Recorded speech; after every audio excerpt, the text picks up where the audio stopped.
Muy buenas tardes. Pues gracias a Carlos.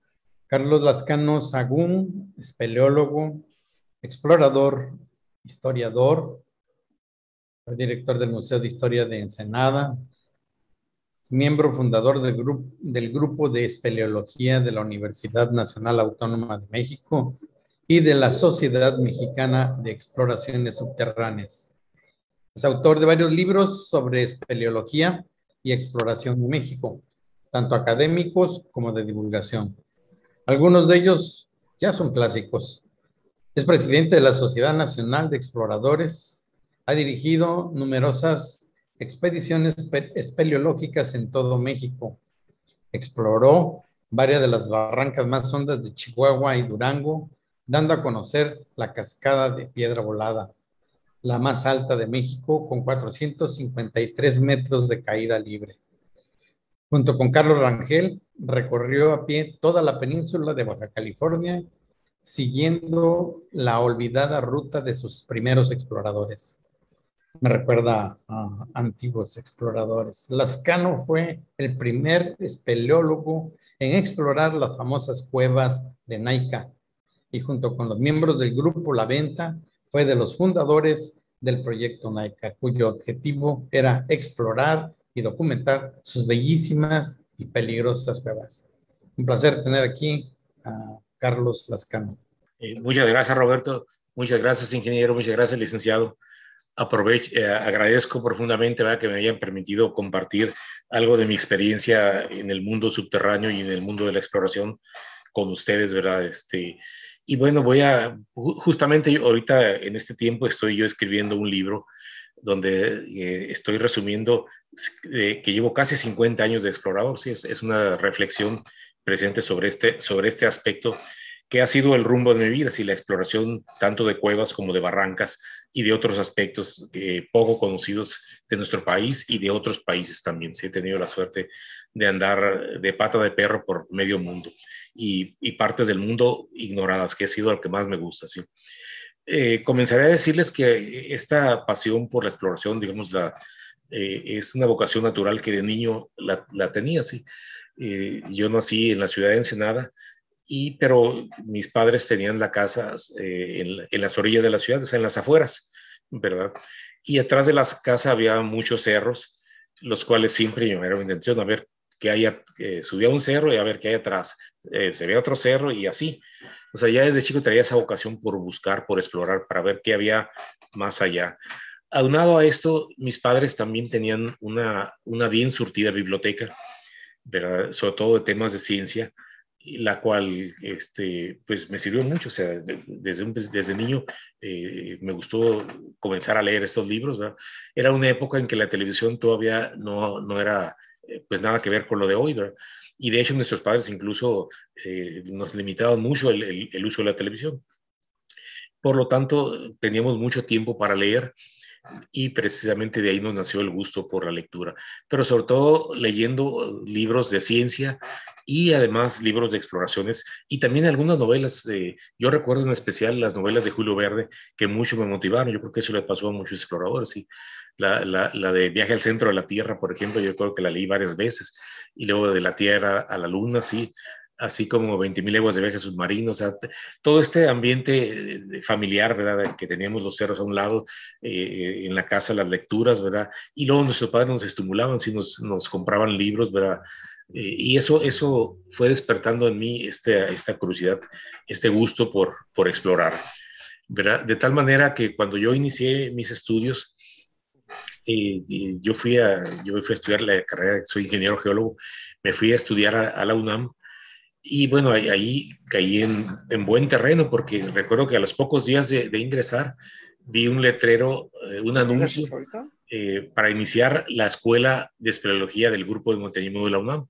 Y yo dije, no, pues de aquí soy, ¿verdad? Así es que yo asistía, o sea, fui con Manuel Casanova, que era el director, quien estaba convocando. Atendí la convocatoria y de esa manera me inscribí en el grupo de montañismo de la UNAM y me tocó ser de los primeros, o sea, del inicio de la escuela. O sea, el grupo ya existía, ya tenía 5 años de existir, pero eran salidas informales Y a partir de ese año se inició la escuela, o sea, ya comenzaron una serie de grupos formales donde se enseñaba alta montaña, se enseñaba exploración, se enseñaba escalada en roca, y también el otro tema era alta montaña, escalada en roca, y espeleología fue hasta después, o sea, no fue al principio.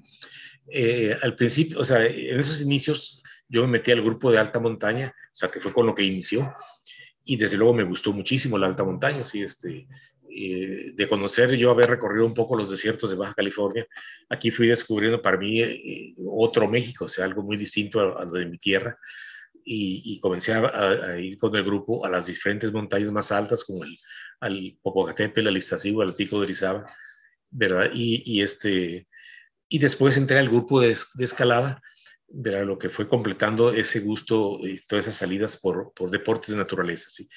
Y en alguna ocasión, Manuel Casanova llevó a una persona que nos dio una plática sobre espeleología, ¿verdad? Esta plática a mí me entusiasmó mucho, ¿sí? O sea, me llamó la atención, o sea, el ver fotografías, imágenes de cavernas, ¿verdad? De tiros, de galerías, y despertó mucho mi curiosidad, o sea, y yo platiqué con esta persona, ¿verdad? Y entonces se despertó mucho entusiasmo, y entonces entre varios de los miembros le pedimos a Manuel Casanova que se iniciara un grupo de espeleología dentro de la escuela de montañismo, ¿verdad? Y sí nos escuchó Manuel, ¿verdad? Al poco tiempo localizó a la señora Alejandrina Pérez Cázar, una de las pioneras de la espeleología mexicana, y aceptó dar los primeros cursos de espeleología en la UNAM, o sea, iniciando de esta manera el grupo de espeleología, ¿sí?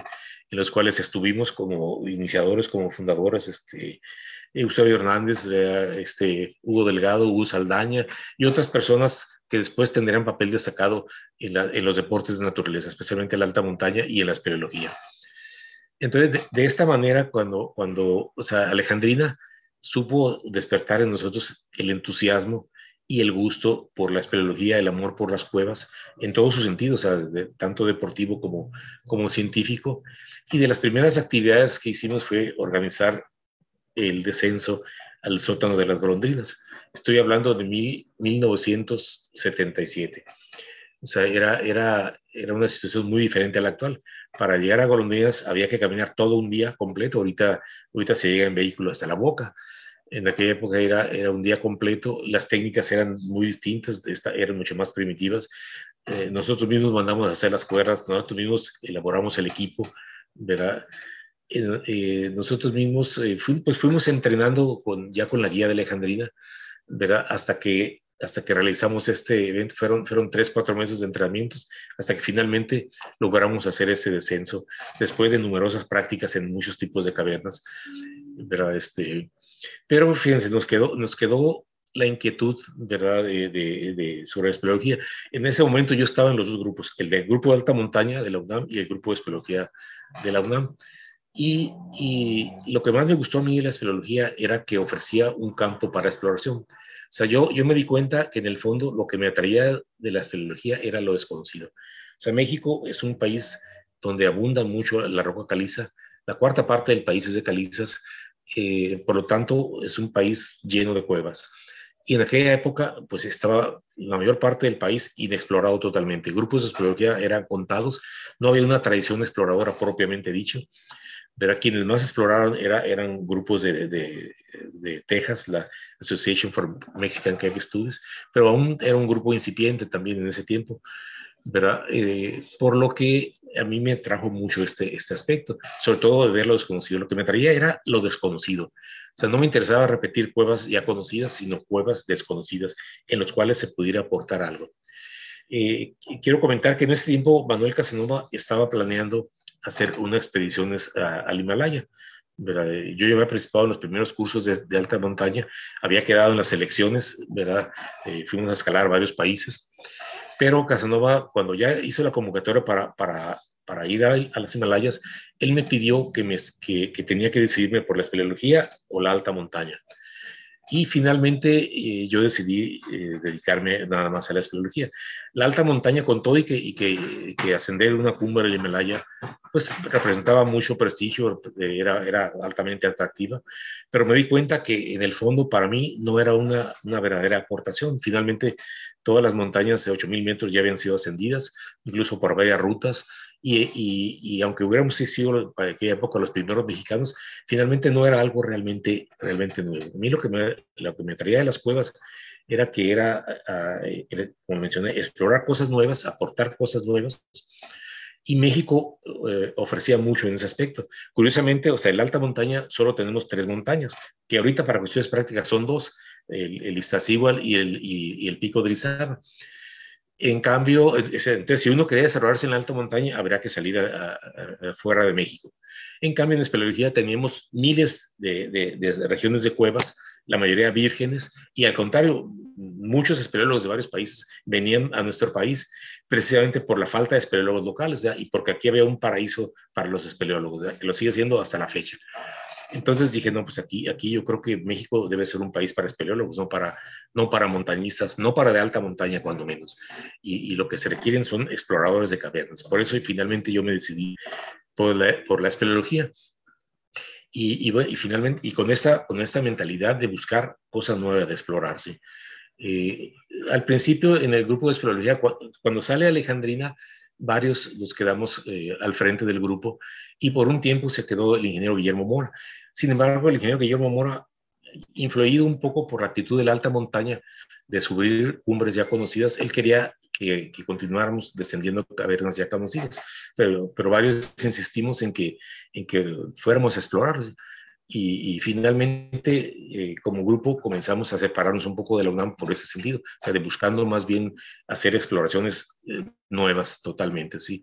No tanto el sentido de escuela, que fue el que finalmente prevaleció en el grupo de espeleología de la UNAM, ¿verdad? Y así formamos un grupo que se llama Sociedad Mexicana de Exploración Subterránea, las MES, y entre colaboraciones entre la UNAM y las MES logramos explorar muchas regiones.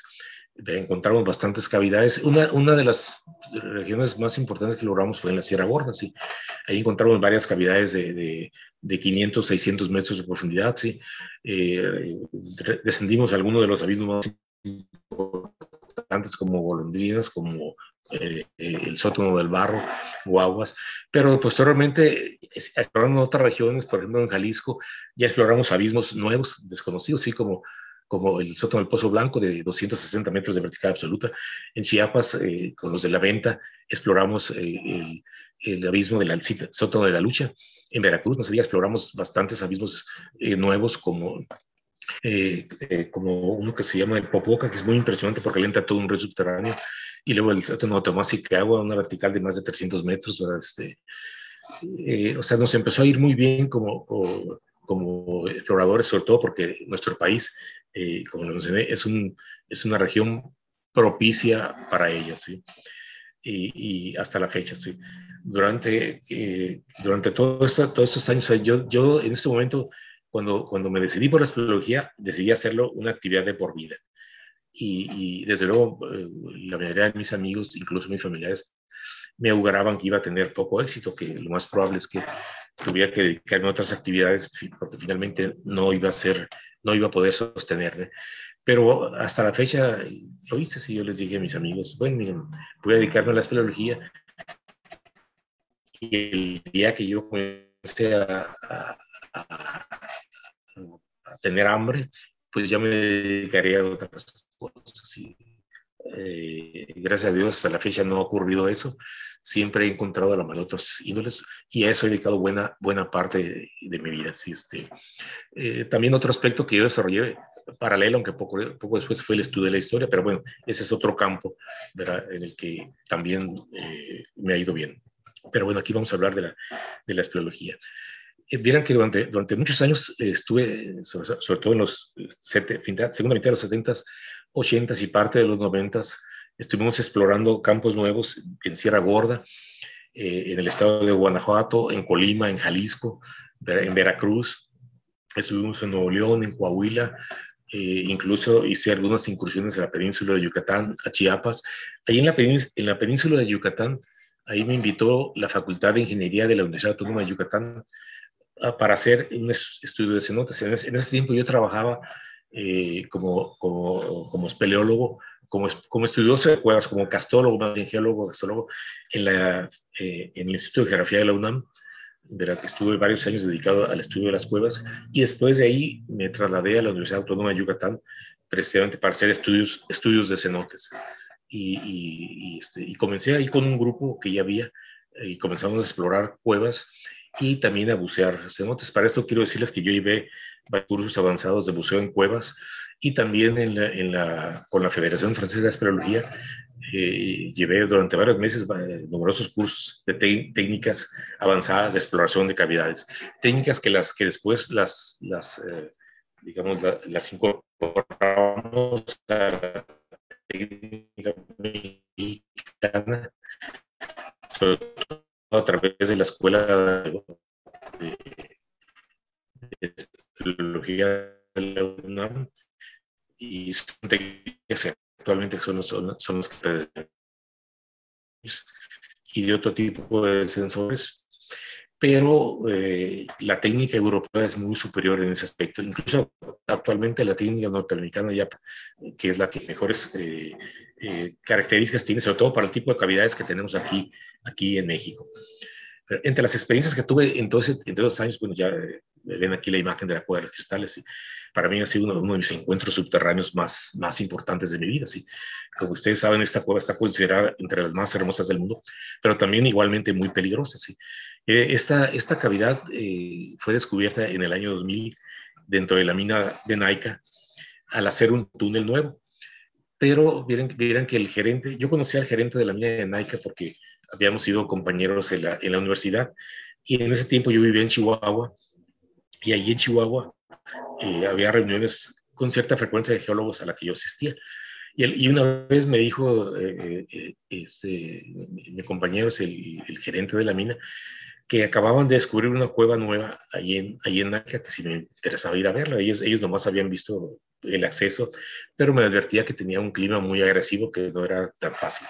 Pero yo inmediatamente fui, y pues me llevé una sorpresa mayúscula. Lo poquito que vi de esa primera vez fueron unos cristales gigantes, ¿verdad? De 7, 8 metros de longitud, algo totalmente fuera de serie. Sí, para esa época yo ya conocía 2.000, 3.000 cuevas aquí en México, más otras cientos fuera de México, pero además tenía información de miles de cuevas alrededor del mundo, y no había visto nada parecido a Naica, ¿verdad? Y entonces yo pedí el permiso al Grupo Peñoles, que es el dueño de la mina, para iniciar las exploraciones y estudios sistemáticos de esta cueva. ¿Sí?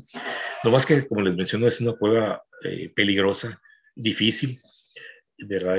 No es mucho lo que pude hacer por ese clima hostil. ¿Sí?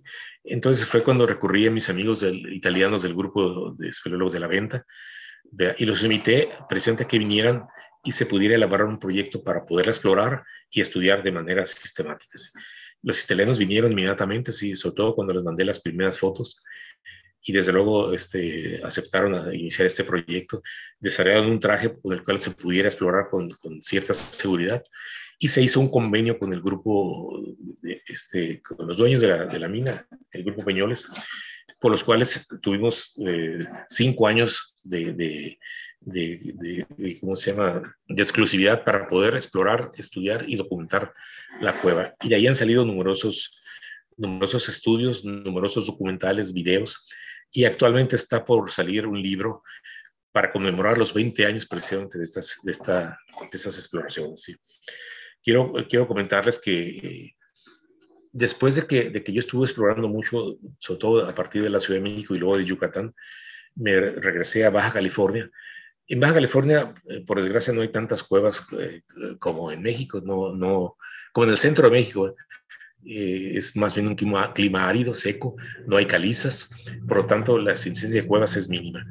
Pero aquí yo me dediqué a explorar otro tipo de cosas, y barrancas, sobre todo desiertos, ¿verdad? Y encontré algunas barrancas bastante profundas en la Sierra de San Pedro Mártir, ¿verdad? Que está hacia la zona central de la península. Hay algunas barrancas de 1.500 metros, pero de un grado muy grande de dificultad. ¿Sí? De hecho, en los 90 yo formé un grupo de exploración aquí en Baja California, en la Universidad Autónoma de Baja California, y estuvimos explorando sistemáticamente sierra con esas barrancas.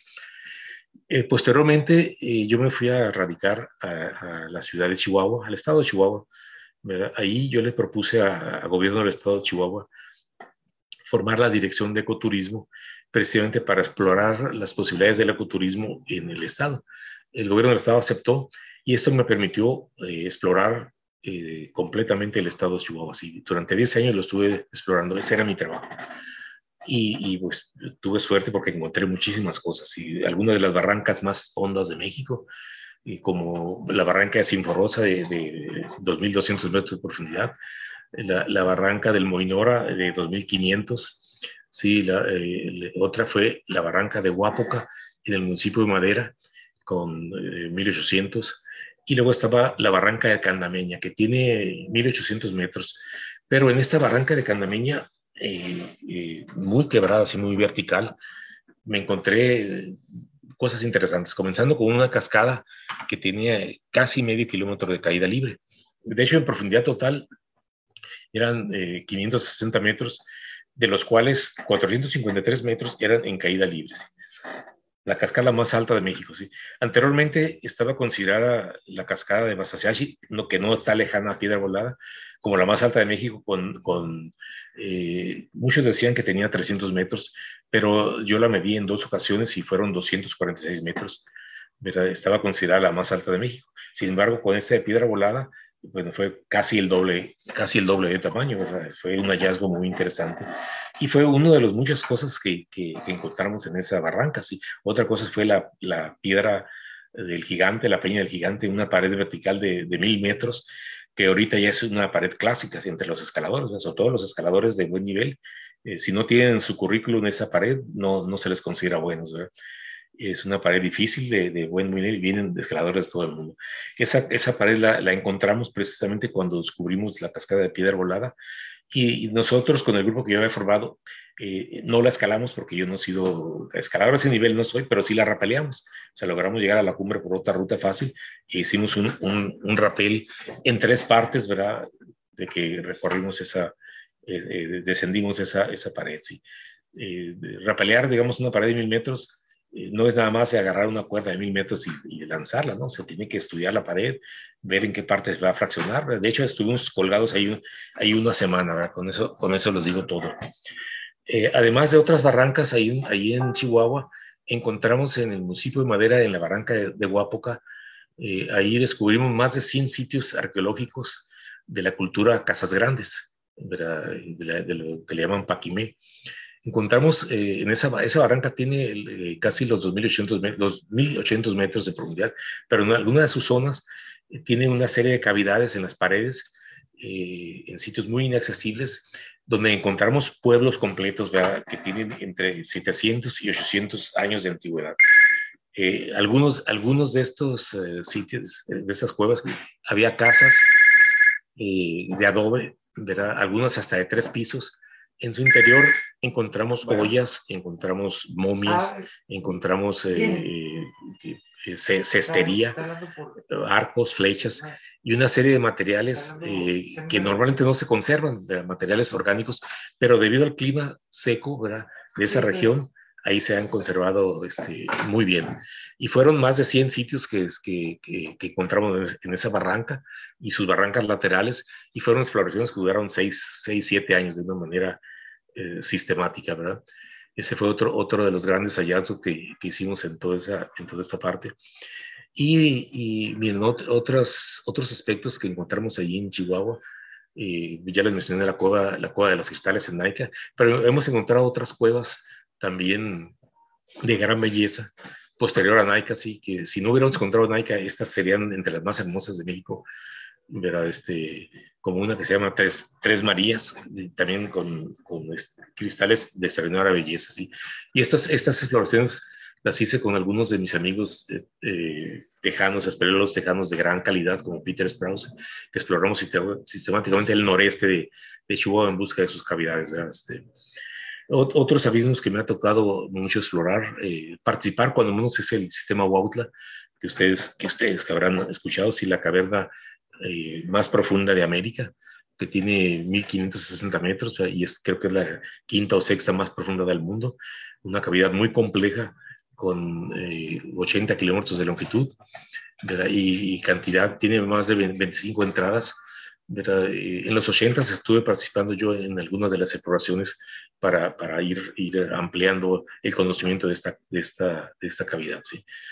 Junto con estos hallazgos hemos encontrado, ya les mencioné, cuestiones arqueológicas, cuestiones de flora, cuestiones de fauna sobre todo fauna endémica. Vieran que yo fui de los primeros espeleólogos, no sé si el primero, que comenzó a explorar sistemáticamente cavernas de la vertiente occidental de México, o sea, la que mira al Pacífico, en los estados de Colima y Jalisco. Sí, encontramos una zona cárcica muy importante, donde entre otras cavidades encontramos el Pozo Blanco que les mencioné, es un abismo de 250 metros verticales, pero encontramos cientos de cavidades, ¿sí? Un río subterráneo, el Toxín, de 3 kilómetros. Este río subterráneo finaliza en un sifón. Posteriormente localizamos dónde sale toda esta agua. Hicimos el buceo de la resurgencia. Sin embargo, le continúa y nunca completamos su exploración, ¿verdad? Hace falta seguirle, ¿verdad? Ustedes saben que, bueno, en Quintana Roo y Yucatán, el buceo en cavidades, pues se ha desarrollado mucho, ¿verdad? Y es una actividad como exploración, es muy peligrosa, hay que tenerla con mucho cuidado. Yo estuve 3 años dedicado exclusivamente al buceo en cuevas y lo dejé precisamente por lo peligroso, porque dije, bueno, ya me divertí un rato y vamos a continuar en cuevas secas que todavía queda bastante, ¿sí? Quiero comentarles que, bueno, con el transcurso de los años, desde luego la actividad espeleológica, o sea, la ha ido disminuyendo, exploración, o sea, por cuestiones de edad, si el tiempo va cobrando una factura. En los últimos años yo he tenido problemas de rodillas, ¿verdad? Las he estado cuidando. Sin embargo, he procurado que eso no me impida seguir como explorador, adaptándome a cada una de las etapas de mi vida como explorador, ¿sí? Actualmente he utilizado mucho las cabalgatas, o sea, muchos de mis guías, sobre todo en Baja California, son rancheros, ¿verdad? Que hacen recorridos largos a caballo. Aprendí con ellos a montar. Como han sido mis guías, con ellos he ido en largas cabalgatas, algunas de hasta de 15 días. Sobre todo, mi último proyecto es buscar sitios de arte rupestre en Baja California, en regiones que desde luego que están inexploradas, ¿verdad? Eh, Tengo ahorita un proyecto que llevo 10 años y son 250 sitios, algunos de ellos entre los más espectaculares de América, sí. Y estoy por publicar ahorita un libro con resultados de estos hallazgos, de estos últimos encuentros, ¿verdad? De arte rupestre, porque sí han sido bastante satisfactorios, ¿verdad? Muy hermosos estos sitios, y creo que van a dar una aportación importante al conocimiento del arte rupestre, no solo de Baja California, sino también del continente americano. Algunos de estos sitios han sido preliminarmente datados con antigüedades de hasta 5,000, 6,000 años. Y no lejos de donde yo estaba explorando se encuentra la Sierra de San Francisco en Baja California Sur, que esa sí ha sido muy estudiada por parte de Lina, y allí las pinturas más antiguas son de 9,200 años, pero que se pueden en parte correlacionar con las que yo me estaba encontrando del lado del estado norte. Pero ahí digo, esto como uno de los proyectos que he estado llevando en esta etapa de mi vida, donde le he estado bajando o sea, no exploraciones tan pesadas como las que tenía hace 20, 30 años, pero sí igual o sea, sí son pesadas, sí aportan, pero están adaptadas a la edad que ahorita tengo, a mis condiciones físicas, ¿verdad? Que en general son bastante buenas, y mientras Dios me dé vida y salud, pues yo espero seguir explorando porque yo decidí hacer como un estilo de vida. Quiero comentarles que a lo largo de mi vida pues me ha tocado conocer también a numerosos exploradores.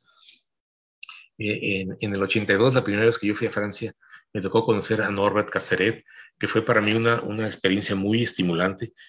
Casteret, cuando yo lo conocí, yo pensé que él ya había muerto, porque yo había leído varios de sus libros, pero escritos 40 o 50 años antes, ¿verdad? Pero yo lo conocí en una cueva, o sea, no en una oficina o no en su casa. y tenía 82 años de edad y estaba en una cavidad, ¿sí? Ahí haciendo unos estudios sobre murciélagos. Para mi suerte, Castellet hablaba bien el español, pero porque mucho de su campo de acción de exploración era los Pirineos, en la frontera entre España y Francia. Entonces él dominaba bien el español, pero mi francés no era tan bueno. Entonces estuve platicando largamente con él y fue cuando me dijo que él había, yo le pregunté si había pensado de retirarse y me dijo que él nunca, que dice, en ese momento él estaba dedicando a hacer estudios de murciélagos para apoyar a algunos biólogos precisamente que estaban viendo sobre la distribución de murciélagos en la región de los Pirineos. Y dice, y es una etapa de acorde a mi edad. Justo al año siguiente murió Castellet, pero para mí eso fue un buen ejemplo y fue ese el momento en que yo decidí ser explorador de por vida y además adaptarme a cada una de las etapas de mi vida, ¿verdad? E ir procurando aportar lo mejor que yo pudiera, ¿sí? Y bueno, todas estas experiencias yo he procurado compartirlas a través de publicaciones. Colaboré 40 años con la revista México Desconocido. He publicado muchos libros, pero algunos ya son clásicos, como se mencionaron, como Los Grandes Abismos de México, pero también tengo el libro de Cavernas de Sierra Gorda, 2 ediciones, Cavernas de Jalisco y Colima, ¿verdad? Estoy preparando el de Cavernas de la Huasteca, ¿verdad? Y aparte del estudio de geografía, me publicó varios estudios kársticos, ya geológicos, técnicos, sobre la evolución de cavernas en la zona de la Sierra Gorda de Querétaro, ¿verdad? Pues en general esta es, digamos, la exposición sobre mi experiencia de vida como explorador de cuevas, como explorador de barrancas, de desiertos de México, explorador de la naturaleza. Finalmente, yo creo que los exploradores de la naturaleza somos amantes de la naturaleza y se nos ha permitido tener un conocimiento íntimo de ella gracias a estas incursiones, gracias a esta manera de entrar, de tener contacto con ella por medio de explorarla, de conocerla, de convivir.